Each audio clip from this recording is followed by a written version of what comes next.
Bonjour à toutes et à tous, je suis ravi de vous retrouver pour un nouvel épisode de bricolage. Aujourd'hui, je vais régler mon problème d'humidité sur le mur, ou tout du moins une partie, en mettant en place une gouttière. Je vais en profiter pour mettre une gouttière aussi en place devant, parce que depuis que j'ai fait le parement, l'eau qui tombe de la toiture me salit le parement. Donc je vais mettre une gouttière côté nord.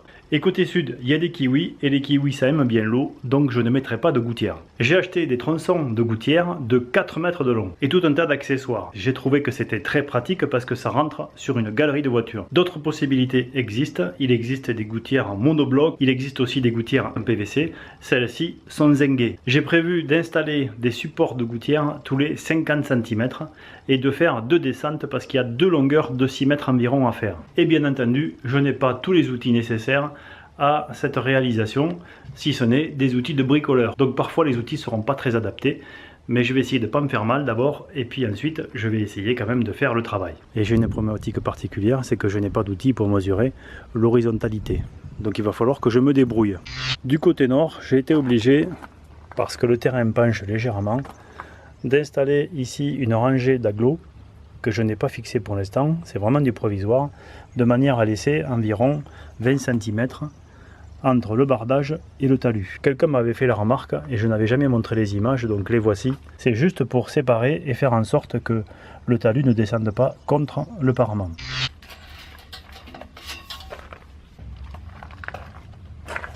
C'est une gouttière classique dite demi-ronde, 0,65 c'est l'épaisseur de la tôle, 250 c'est le demi-périmètre ici de la goulotte, et 4000 eh bien c'est 4 mètres, c'est la longueur du morceau. Alors j'ai une descente, j'ai un tuyau de 2 mètres, et j'ai des coudes ici, j'ai des fonds de goulotte, j'ai 2 sorties puisque j'ai 2 tronçons de 6 mètres à faire, et puis j'ai des supportages. Et avec ça, ça devrait bien se passer. Allez, on va commencer. Donc la gouttière doit avoir une pente puisque l'eau va partir d'ici et elle va descendre ici. La pente c'est à peu près 1 cm tous les mètres. Donc il faut d'abord avoir l'horizontale, et une fois qu'on a l'horizontale, on met une inclinaison. On va tracer cette inclinaison, on va fixer les supports et on va poser la goulotte dessus. Tout du moins c'est comme ça que je vais faire. La première difficulté donc c'est de trouver une horizontale. Pour ça, eh bien, je vais prendre un chevron que je vais poser ici au sol, à l'horizontale, et je vais remonter des points ici pour tracer mon horizontale sur la planche de rive. Les ardoises dépassent de 3 cm de la planche de rive, ça veut dire que la gouttière va rentrer bien au-dessous pour après descendre tout le long et aller jusque là-bas.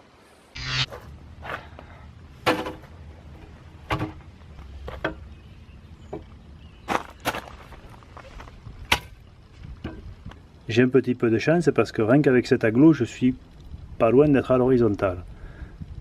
Donc je vais rajouter une petite cale dessous et je vais arriver à me mettre ici à l'horizontale. Et je suis à l'horizontale, mais je suis aussi à la verticale de la planche de rive. Avec ce petit assaut, eh bien j'arrive à être parfaitement à l'horizontale. Donc maintenant j'ai une horizontale de référence, et à partir de là eh bien, je vais pouvoir tracer le plan incliné de la gouttière. Je vais faire un premier contrôle pour vérifier que la planche de rive soit bien horizontale, et si elle penche, eh bien, il faudrait qu'elle penche dans le bon sens.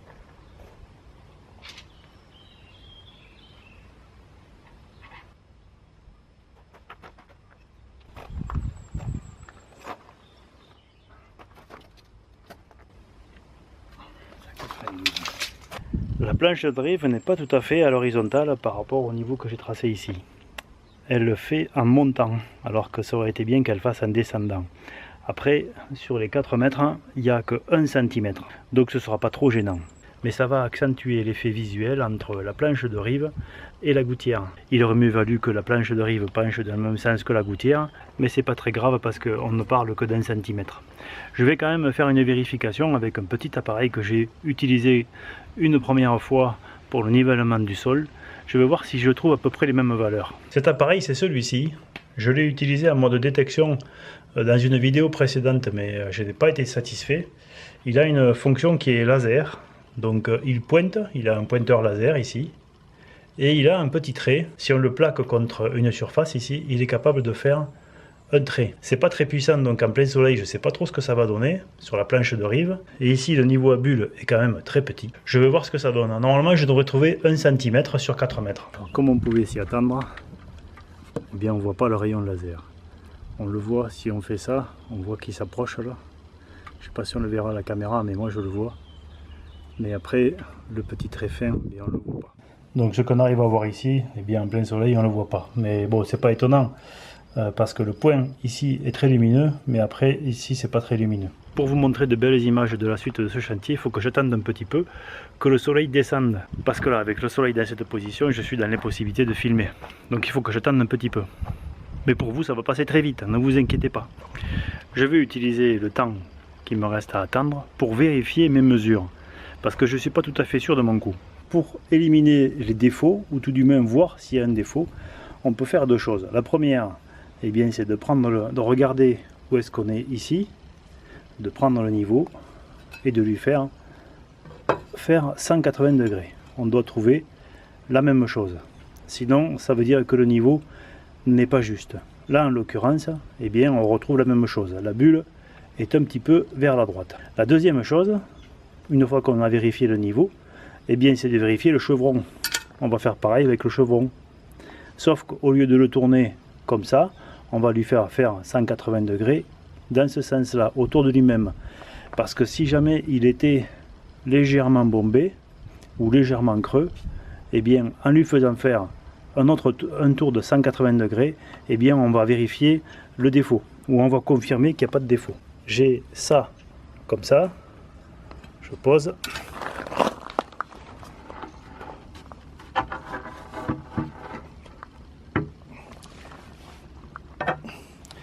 Et j'ai ça. Ce qui veut dire que là j'ai un gros écart.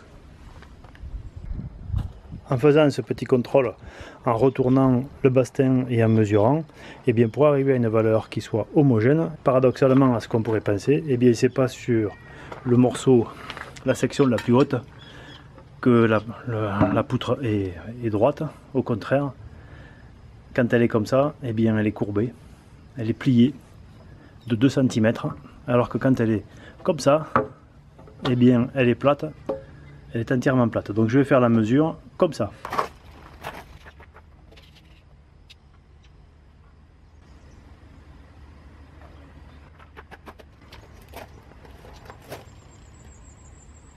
En refaisant les mesures avec la précaution que je viens de prendre, eh bien je trouve une pente de 2 cm pour 4 mètres. Et une pente qui va dans le bon sens.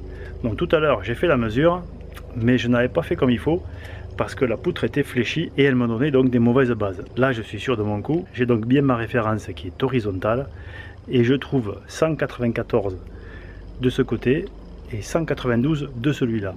Donc ça descend bien de celui-là, et c'est ce qu'il faut, puisque la gouttière va descendre par là-bas. Donc ça va dans le bon sens. J'ai bien fait de vérifier parce que sinon j'aurais fait une bêtise. Bon, après le risque quand on fait une erreur comme ça, eh bien c'est de se retrouver avec l'eau qui part du mauvais côté dans la gouttière. Il existe certainement des outillages beaucoup plus précis que ça, des matériels qui permettent d'être beaucoup plus rapidement sûr de l'horizontale. Moi je n'en ai pas, je fais avec ce que j'ai, je suis un bricoleur. Donc je ne peux pas avoir les matériels pour tout faire. En l'occurrence, des gouttières, je n'en ai posé que sur mon cabanon de jardin. Et c'est pas une réussite. Donc cette fois-ci, il faut que je fasse mieux. Mais pour autant, je n'ai pas acheté d'outillage particulier. Du coup, j'ai bien fait de vérifier en attendant que le soleil tombe pour pouvoir faire le tracé. Parce que comme ça m'a évité de faire une bêtise. Allez, maintenant, eh bien, il faut attendre que le soleil tombe.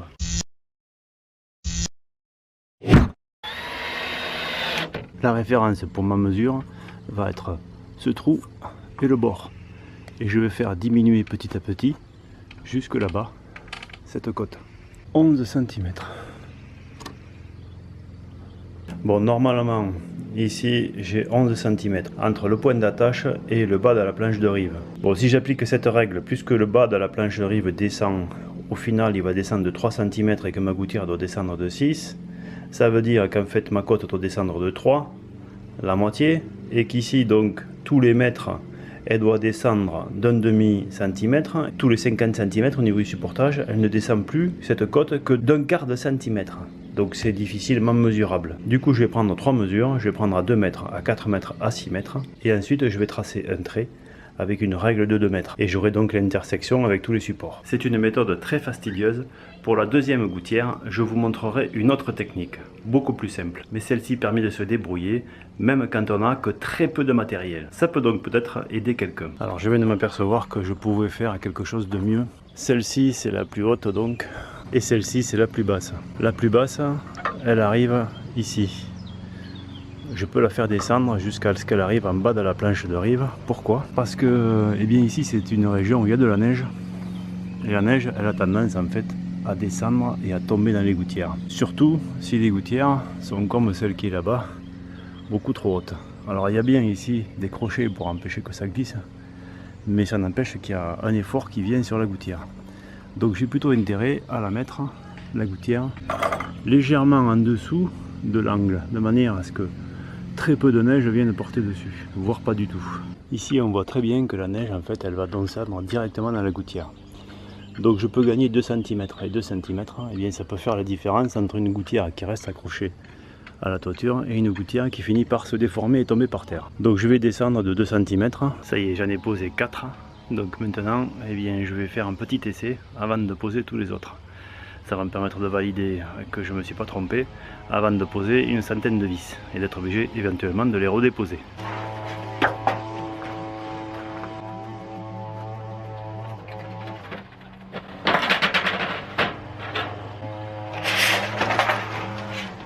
Une fois posées, alors bien sûr je les ai posées à l'envers, celle-ci devra être sous celle-ci, mais bon, là c'est juste pour voir la longueur. Je vais faire sortir ici la tuyauterie pour aller au-dessus ici de l'autre toiture. De toute façon, si on regarde bien, je peux pas le faire sortir à l'intérieur parce que ça me ferait faire une biscotte compliquée. Je vais mettre un petit bout de 40 cm pour aller sur cette toiture et retomber sur le morceau de gouttière qu'il y aura ici.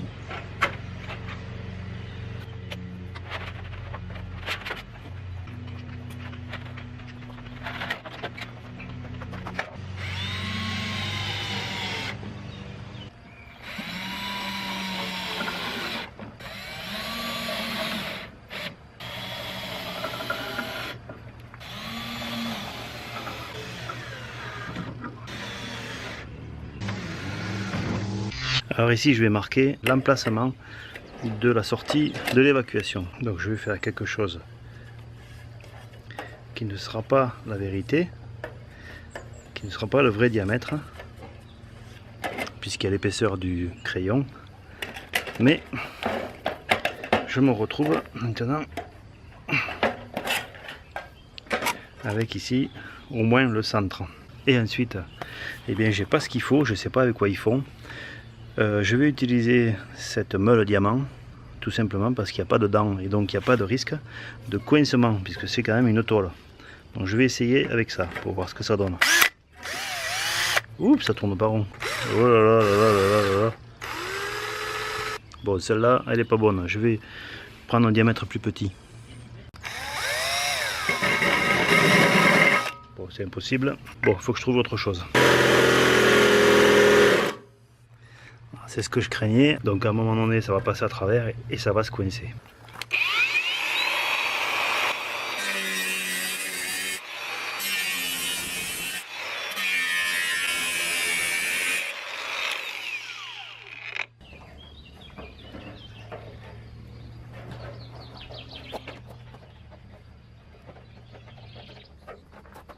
Alors ça paraît tout.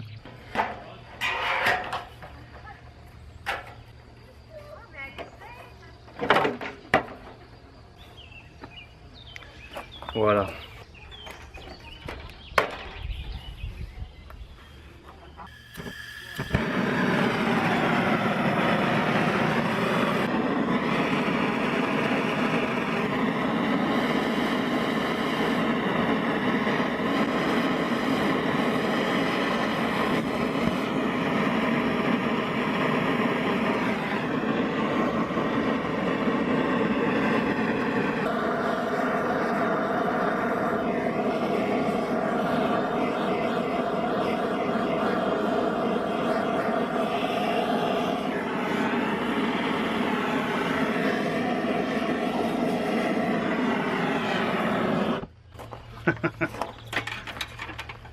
Bon, mais là visiblement j'ai trop chauffé.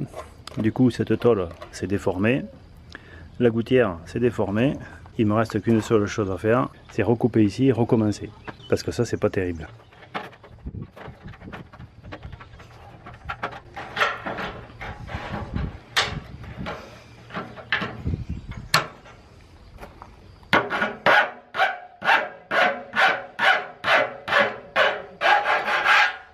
Alors je sais pas pourquoi j'ai pas utilisé cette méthode d'abord. Je vais utiliser la même méthode que j'utilise pour souder le cuivre. J'ai fait plusieurs vidéos là-dessus. Donc une graisse décapante, un petit chalumeau butane oxygène, et avec ça, eh bien, je vais chauffer plus localisé. J'ai mis de la graisse décapante tout le tour, parce que si on met pas de graisse décapante, eh bien en fait, quand on chauffe, ça fait des boules et ça ne colle pas. Voilà, et je vais chauffer. Alors c'est pas la peine de faire une grosse flamme, hein. Une petite suffit. Comme ça c'est très localisé. Allez, j'essaye.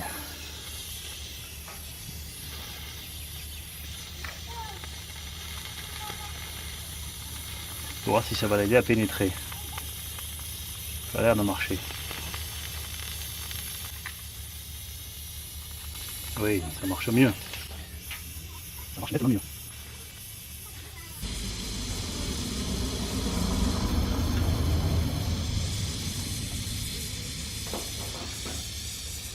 Alors voilà le résultat de la deuxième. Parce que la première, c'était pas terrible. C'était même moins que terrible. Bon, je suis bon pour aller racheter un fond, mais ça c'est pas très grave, ça vaut 1,50 €. Mais voilà, je me suis vraiment mal pris au début. Et puis je pensais pas que ce matériau fondait à une si petite température. Donc là, la soudure, eh bien, elle est aussi, elle sera aussi étanche que les soudures que j'ai faites pour le cuivre, même si c'est pas parfait. En tant que bricoleur, je ne m'autorise pas à me faire mal, par contre je m'autorise à me tromper et à recommencer. Parce que comme je ne fais pas la même chose toute la journée, eh bien je ne peux pas savoir tout faire du premier coup. Bon, je me suis pas fait mal, je pense que j'ai une bonne technique. Maintenant je vais pouvoir poser cette partie de chenot, cette partie de gouttière sur le toit pour pouvoir prendre des longueurs, pour couper l'autre morceau et faire une jonction et poser un autre fond.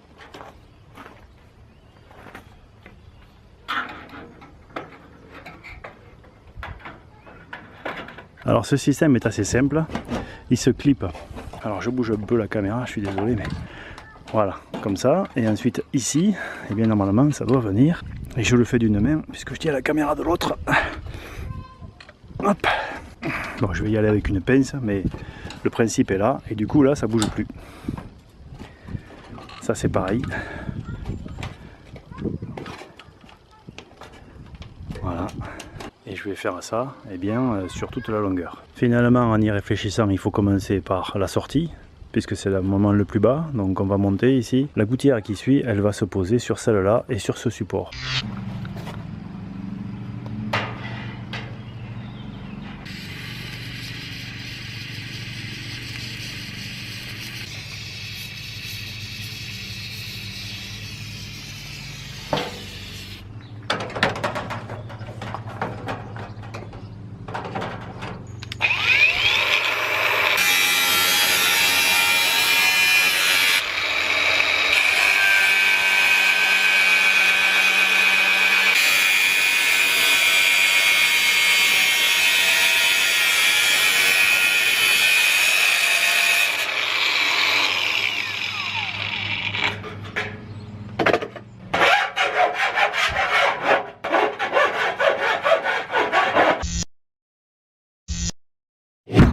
Alors une autre technique assez simple, c'est d'utiliser un cordeau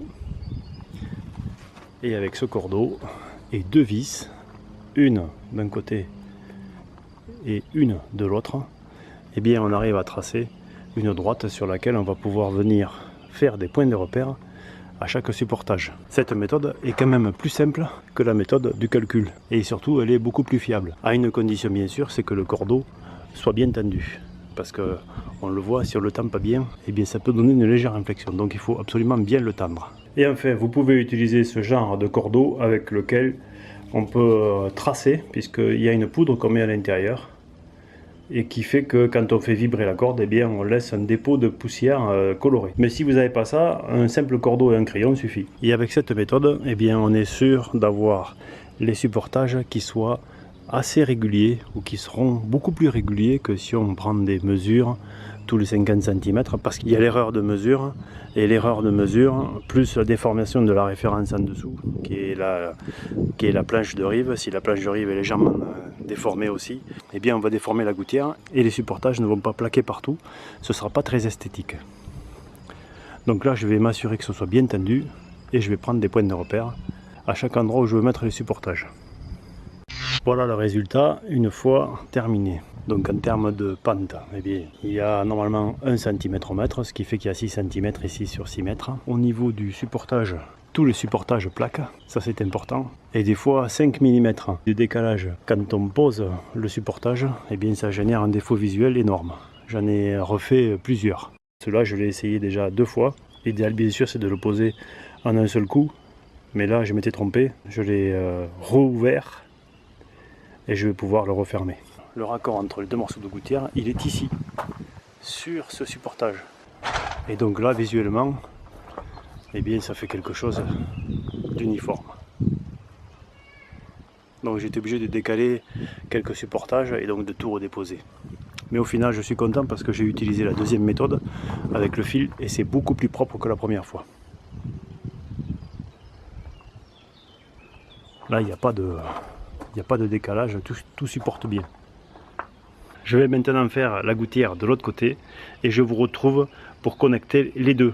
Donc ici, même principe, avec un tasseau et un niveau, je trace une horizontale. J'installe une autre descente. Voilà. Je soude un fond. Ensuite, j'ai pris mes repères de pente. Je trace avec mon cordeau les repères pour les supportages. Je fais une dernière vérification au cordeau pour vérifier que c'est bon et ça a l'air bon.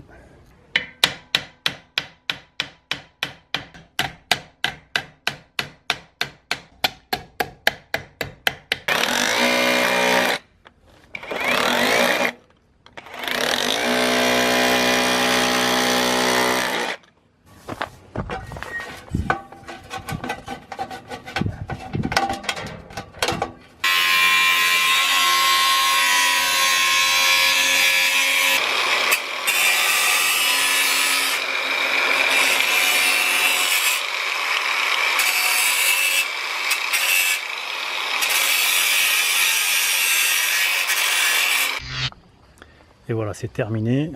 Donc le chéneau ici vient se jeter sur le toit. Ici, on récupère tout ce qui me posait problème et qui créait des infiltrations. Le raccordement ici est provisoire parce que il faut que je fasse du béton et que je pose la boîte aux lettres dessus.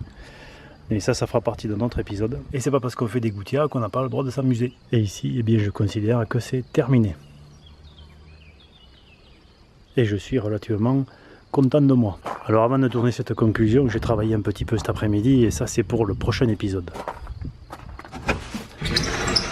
Alors bien sûr ce n'est pas terminé, l'atelier n'est pas terminé, mais j'ai franchi une bonne étape, j'ai récupéré les eaux de pluie. Je le répète une fois de plus, je n'ai pas tous les outils, ce n'est pas mon métier, donc je fais avec ce que j'ai, et j'ai voulu faire comme d'habitude, tester plusieurs méthodes. Donc maintenant je suis sûr que la première méthode, eh bien c'est pas la bonne. Prendre des cotes pour chaque support, c'est pas du tout comme ça qu'il faut faire. Il faut s'aider d'un cordeau. Pour ce qui est du niveau, bien entendu, si j'avais eu un niveau laser, eh bien ça aurait été beaucoup plus simple. Mais tout le monde n'a pas de niveau laser. Encore une fois, même si le tournage a duré 3 jours, c'est passé à la vitesse de l'éclair. J'espère que je n'ai rien oublié. J'espère que je vous ai donné un maximum de détails et que ça vous sera utile. Alors j'espère que vous avez passé un bon moment. Si c'est le cas, pensez à mettre un pouce levé, pensez à partager cette vidéo autour de vous, ça peut peut-être intéresser quelqu'un. Si vous avez des commentaires, si vous avez des questions, si vous avez de l'expérience dans le sujet, n'hésitez pas, c'est sous la vidéo, c'est fait pour ça. Je vous remercie de très nombreux à regarder ces épisodes et je vous dis à très bientôt dans un nouvel épisode et d'ici là, soyez curieux, soyez prudents et bricolez bien.